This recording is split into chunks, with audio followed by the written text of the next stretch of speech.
La croix, bien-aimée, n'a jamais eu d'autre but que de faire de Jésus-Christ notre tout.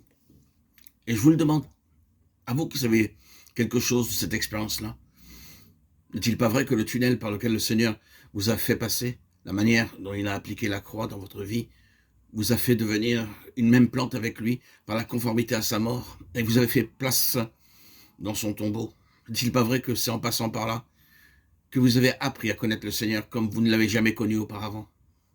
Et que c'est par ce chemin-là qu'il vous est devenu 100 fois, 1000 fois plus précieux. N'est-ce pas justement à cause de tout cela qu'il est maintenant pour vous ce qu'il est? C'est par le chemin de la croix que le Seigneur Jésus devient notre tout. Nous savons bien que notre principal ennemi, c'est nous-mêmes, notre chair.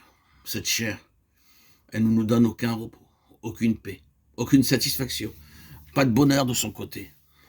Elle nous obsède, elle nous encombre, elle se pavane à travers notre chemin et nous enlève toute la joie de vivre. Ce moi cruel, oh, comme il se débat, dit un cantique. Que faut-il donc en faire? Ce qu'il faut en faire. Mais par la croix, nous sommes délivrés de nous-mêmes. Non seulement de nos péchés, mais de nous-mêmes.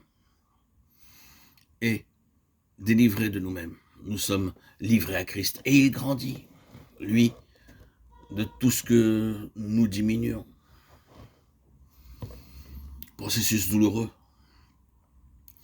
mais dénouement béni. Et ceux d'entre vous qui, dans ce domaine, ont traversé la plus pénible agonie pourraient témoigner, j'en suis sûr, que tout ce qu'ils en ont retiré de connaissances personnelles du Seigneur Jésus et de richesse spirituelle a bien plus de prix à leurs yeux que tout ce qu'ils auraient pu conserver en échappant à cette épreuve. En définitive, le résultat obtenu justifie amplement les moyens employés. Le travail du Seigneur pour nous, comme son travail en nous, n'a pas d'autre objet dans la pensée divine que de faire de la place au Seigneur Jésus.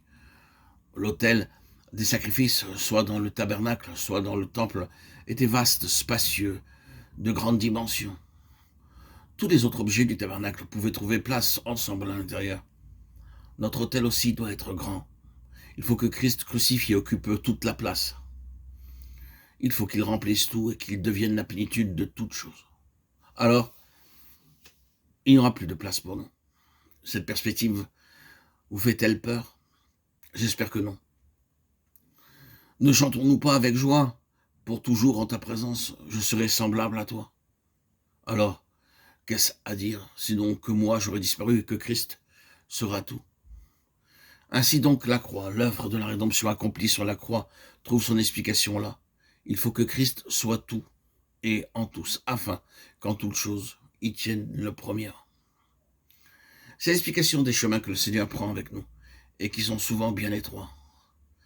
Tels enfants de Dieu sont appelés à traverser des épreuves que d'autres ne connaissent pas. Elles sont tentées parfois d'envier certains convertis, qui ont apparemment une vie plus facile.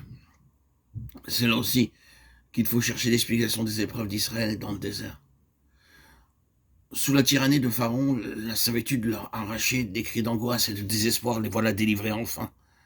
Or, dans le désert, les circonstances leur sont tellement adverses qu'à un moment donné, ils sont prêts à reprendre le chemin de l'Égypte.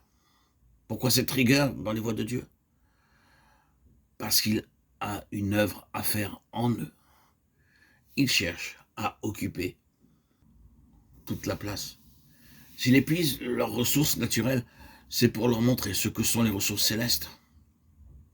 S'il brise leurs forces naturelles, c'est pour qu'ils apprennent à connaître la force d'en haut. Tout ce qui leur enlève et tout ce qui leur donne en échange n'a d'autre but que de les arracher à eux-mêmes, pour qu'ils deviennent, lui, tout en tous. Voilà, bien aimé, l'explication de nos difficultés. Dieu sait quelle est la meilleure manière de traiter les différents cas que nous représentons.